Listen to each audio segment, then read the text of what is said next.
പക്ഷേ നിങ്ങൾ അനുവിനെ കാണാൻ പോകാതിരിക്കരുത്.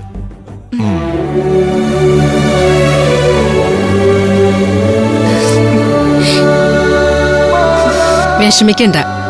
അനുവിന്റെ വീട്ടിലേക്ക് പോകാനുള്ള പെർമിഷൻ മുത്തശ്ശൻ നിങ്ങൾക്ക് വാങ്ങിത്തരും. നിങ്ങൾ പോയി അന്വേഷിച്ചിട്ട് വാ. പെർമിഷൻ കിട്ടുമെങ്കിൽ തീർച്ചയായും ഞങ്ങൾ പോവും. അനുവിനെ നേരിട്ട് കാണുകയും ചെയ്യും. അയ്യോ, അതെന്താ?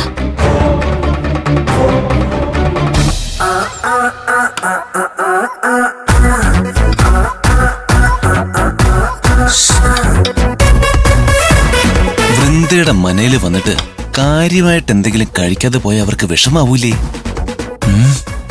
പലഹാരങ്ങളൊന്നുമില്ലേ? നോക്കാം.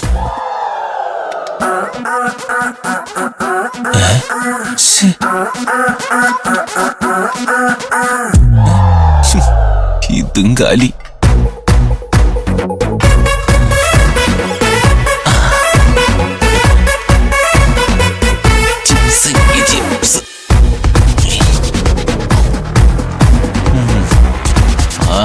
എന്താ സ്വാദ്!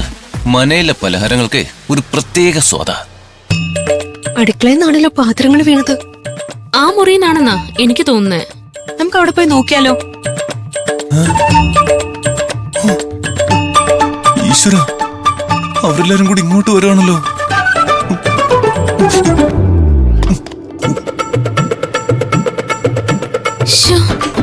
ആരെങ്ങനെ ചെയ്ത?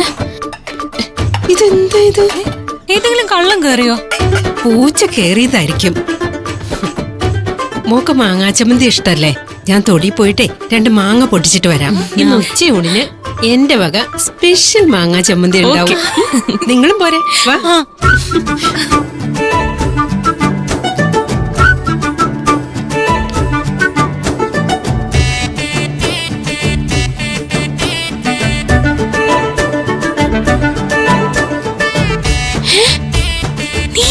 ഞാൻ എന്തെങ്കിലും കഴിക്കാൻ കിട്ടുന്ന അറിയാൻ വേണ്ടി വന്നാ. അതിനിടയില് നീ ഇവിടെ ഒരു കട്ട് തിന്നു. എനിക്ക് ഇത് മാത്രമേ കിട്ടിയുള്ളൂ. നല്ല പുളിയുള്ള മാങ്ങ ഇത്. നിങ്ങൾക്ക് മാങ്ങാ ചമ്മന്തി ഇഷ്ടല്ലേ? പിന്നെ ഒത്തിരി ഇഷ്ടം. എന്താ മോളെ? അത് ഓപ്പോളെ ഒരു പൂച്ച ഓപ്പോളെ ഇവിടെ നിന്ന് എന്തോ എടുത്തോണ്ട് പോയി. ഞാൻ അപ്പോഴേ പറഞ്ഞില്ലേ പൂച്ചയാണെന്ന്. നിങ്ങക്ക് കാണണ്ടേ പൂച്ചേ? എവിടെ? ദേ നോക്ക്.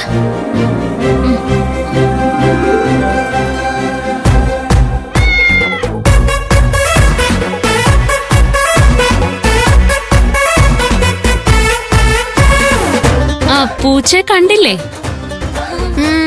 കണ്ട് ഇത്രയും വലിയ പൂച്ചയൊക്കെ ഇവിടെ ഉണ്ടോ? ആ പൂച്ചയെ കണ്ടിട്ടേ വിശന്ന് വലഞ്ഞ് ആഹാരം കാണാതെ ഏതോ പട്ടിണി പാവമാന്ന് തോന്നുന്നു. ജനാല അടച്ചിടാത്തോണ്ടാ പൂച്ച കയറുന്നത്. ജനാല അങ്ങ് അടച്ചേക്കാം. അടയ്ക്ക്.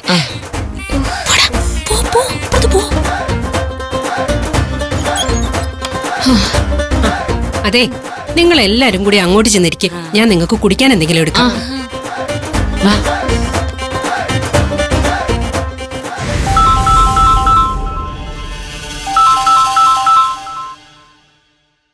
ഹലോ. മനസ്സിലായി. വൃന്ദയുടെ മുത്തശ്ശനല്ലേ? അതെ. അവിടെ കാര്യങ്ങളൊക്കെ എങ്ങനെ പോകുന്നു മാഡം? എല്ലാവരും സുഖമായിട്ടിരിക്കുന്നോ? ദൈവാനുഗ്രഹത്താൽ ഇവിടെ എല്ലാവർക്കും സുഖം തന്നെയാ. അല്ല, വൃന്ദയെ വിളിച്ചിട്ട് കിട്ടിയില്ലേ? അതുകൊണ്ടാണോ എന്നെ വിളിച്ചത്? ഞാൻ മാഡത്തോട് ഒരപേക്ഷയുമായി വിളിച്ചതാ. അപേക്ഷയോ? എന്തിന്? അങ്ങയുടെ കൊച്ചുമകൾക്ക് ഇവിടെ എന്തെങ്കിലും അസൗകര്യം ഉണ്ടായോ?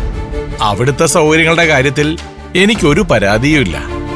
ഞാൻ വിളിച്ചത് വൃന്ദയ്ക്കും കൂട്ടുകാർക്കും വേണ്ടിയാ. അവരുടെ കൂടെയുള്ള അനുവിന്റെ കാര്യം മാഡത്തിനും അറിയാലോ. അറിയാം. ഞാൻ അനുവിന്റെ രക്തബന്ധുവോ ലോക്കൽ ഗാർഡിയനോ ഒന്നുമല്ല. എന്നാലും ആ കുഞ്ഞ് എനിക്കെന്റെ വൃന്ദമോളെ പോലെ തന്നെയാ. അവള് മാത്രമല്ല, വൃന്ദയുടെ 4 കൂട്ടുകാരെയും ഞാൻ വൃന്ദയുടെ കൂടപ്പുറപ്പുകളായേ കണ്ടിട്ടുള്ളൂ. ആ കുട്ടികളുടെ കാര്യത്തിൽ അങ്ങ് കാണിക്കുന്ന ഈ ആത്മാർത്ഥ സ്നേഹത്തിന്റെ ഒരു അംശം പോലും അനുവിന്റെ അമ്മയ്ക്ക് അവരോടില്ല. അനുവിന്റെ അമ്മയുടെ സ്വഭാവമൊക്കെ എനിക്കും അറിയാം. അവിടെ ഉണ്ടായ സംഭവമൊക്കെ കുട്ടികൾ എന്നോട് വന്ന് പറഞ്ഞിട്ടുണ്ട്. അവര് 4 പേരും അനുവിന്റെ കാര്യത്തിൽ വല്ലാത്ത വിഷമത്തിലാ. അവർക്ക് അനുവിനെ കോണ്ടാക്ട് ചെയ്യാനേ കഴിയുന്നില്ല. അതെനിക്കും ബോധ്യപ്പെട്ട കാര്യമാണ്. ആ കുട്ടിയുടെ അമ്മയും റെസ്പോണ്ട് ചെയ്യുന്നില്ല. ആ കുഞ്ഞിന് എന്തോ മോശമായ സാഹചര്യം ഉണ്ടായതായി എന്റെ മനസ്സ് പറയുന്നു.